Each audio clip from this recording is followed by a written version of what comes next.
আসসালামু আলাইকুম এভরিওয়ান।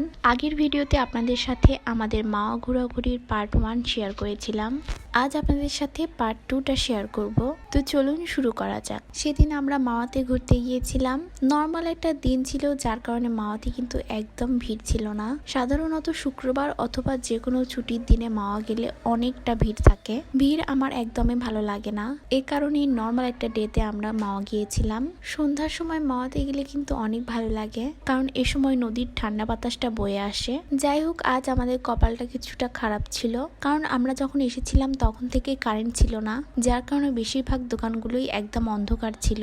মাওয়া ঘাটে কিন্তু অনেক রকমের দোকানপাট বসে। এখানে কক্সবাজারের মতোই ঝিনুকের তৈরি বিভিন্ন আইটেম এবং অনেক রকমের আচার পাওয়া যায়। এছাড়াও বিভিন্ন রকমের খেলনা এবং আর্টিফিশিয়াল ফুলেরও দোকান রয়েছে। এই প্লেসটা দেখতে কিন্তু একদম মেলার মতো লাগে। মাওয়াতে কিন্তু ফুচকার দোকান রয়েছে অনেকগুলো।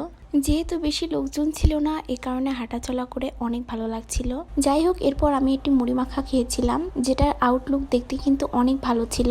আমি প্রথমবার মাওয়াতে এসেও এই আঙ্কেলের থেকে মুড়ি মাখা খেয়েছিলাম। এই মুড়ি মাখাটা সত্যি অনেক মজার ছিল। এরপর আমি স্পাইরাল পটেটো খেয়েছিলাম। বগুড়াতেও এটা অনেক বেশি পাওয়া যায়। এই স্পাইরাল পটেটোটা খেতে কিন্তু অনেক ভালো লাগে। খাওয়া দাওয়ার পর্ব শেষ করতে করতেই কারেন্ট চলে এসেছিল। কারেন্ট চলে আসার পর মাওয়া ঘাটের সৌন্দর্য কিন্তু দ্বিগুণ বেড়ে গিয়েছিল। প্রত্যেকটা দোকানের লাইটিং অনেক ভালো লাগছিল। আমি তো শুধু ঘুরে ঘুরে প্রত্যেকটা দোকানের জিনিসপত্র দেখছিলাম। ঘুরতে ঘুরতে অনেক টায়ার্ড হয়ে গিয়েছিলাম। এবার বাড়ি যাওয়ার পালা। মুড়ি মাখা আমার অনেক ভালো লাগে, এই কারণে আমার হাজবেন্ড আমাকে অন্য আরেকটা দোকান থেকে মুড়ি মাখা নিয়ে দিয়েছিল। এই মুড়ি মাখাটা খেতেও কিন্তু অনেক ভালো ছিল। দেখো, মুড়ি মাখার কালারটা দেখেই কত ভালো লাগছে। এরপর আমরা একটা রেস্টুরেন্ট থেকে চা খেয়েছিলাম। চাটাও কিন্তু অনেক ভালো ছিল। এরপর আমরা আরেকটু ঘোরাঘুরি করলাম। সবশেষে একটি অটো নিয়ে আমরা আমাদের বাসার দিকে রওনা দিয়েছিলাম।